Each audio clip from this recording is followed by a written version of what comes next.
You have power over your mind, not outside events. Realize this and you will find strength. Dwell on the beauty of life.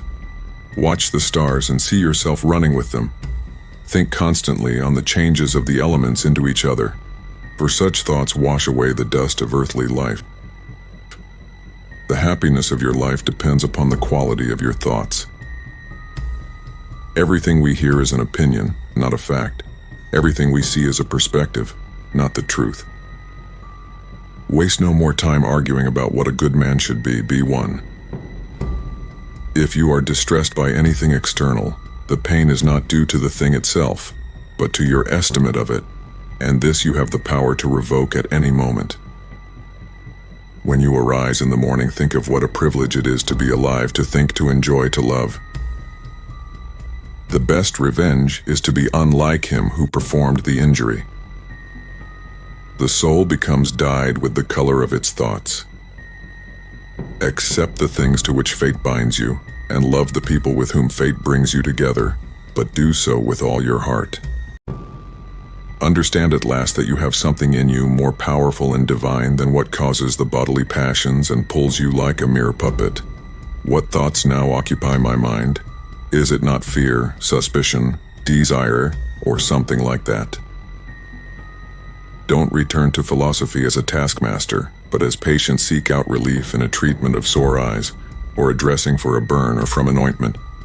Regarding it this way, you'll obey reason without putting it on display and rest easy in its care. Think of the life you have lived until now as over and as a dead man. See what's left as a bonus and live it according to nature.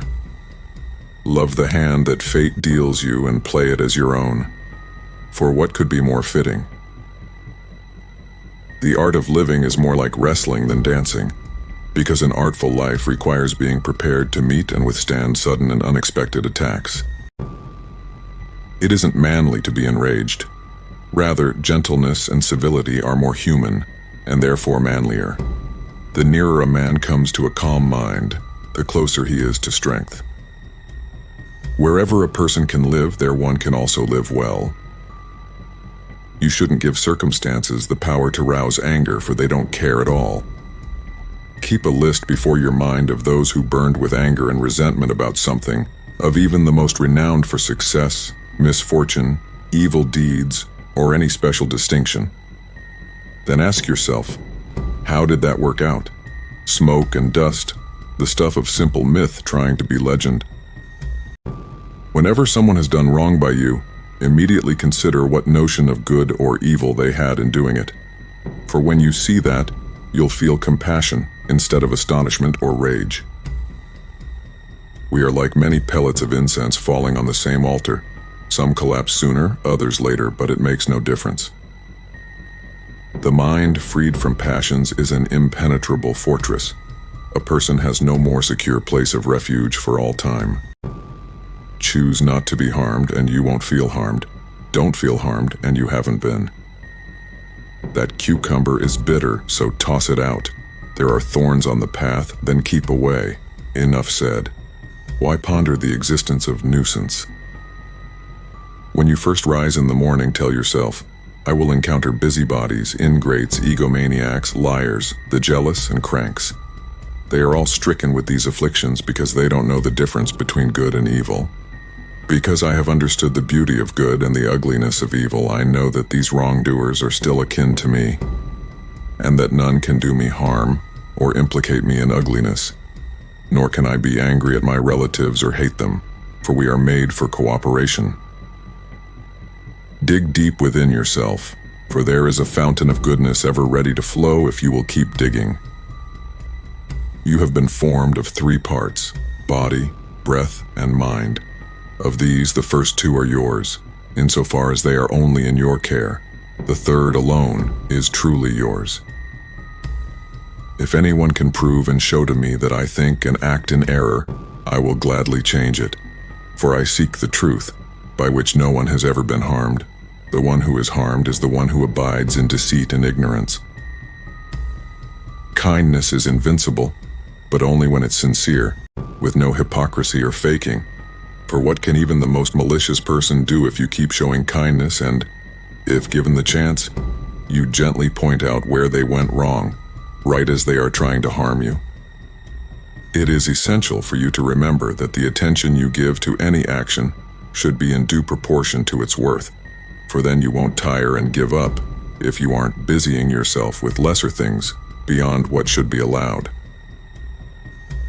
Joy for human beings lies in proper human work, and proper human work consists in acts of kindness to other human beings, disdain for the stirrings of the senses, identifying trustworthy impressions, and contemplating the natural order and all that happens in keeping with it.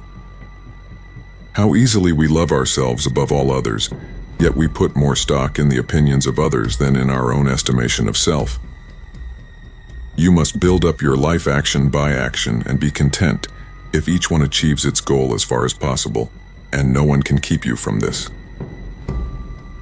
If you find something very difficult to achieve yourself, don't imagine it impossible, for anything possible and proper for another person can be achieved as easily by you. The universe is change. Life is opinion. Don't be ashamed of needing help. You have a duty to fulfill just like a soldier on the wall of battle. So what if you are injured and can't climb up without another soldier's help? While it's true that someone can impede our actions, they can't impede our intentions and our attitudes, which have the power of being conditional and adaptable. For the mind adapts and converts any obstacle to its action into a means of achieving it. That which is an impediment to action is turned to advance action. The obstacle on the path becomes the way. Whatever anyone does or says, for my part I'm bound to the good. In the same way an emerald or gold or purple might always proclaim, whatever anyone does or says, I must be what I am and show my true colors. That which isn't good for the hive isn't good for the bee. In your actions, don't procrastinate. In your conversations, don't confuse. In your thoughts, don't wander. In your soul, don't be passive or aggressive. In your life, don't be all about business. When you've done well and another has benefited by it, why like a fool do you look for a third thing on top? Credit for the good deed or a favor in return? Receive without pride, let go without attachment. Often injustice lies in what you aren't doing, not only in what you are doing. This is the mark of perfection of character, to spend each day as if it were your last, without frenzy, laziness, or any pretending.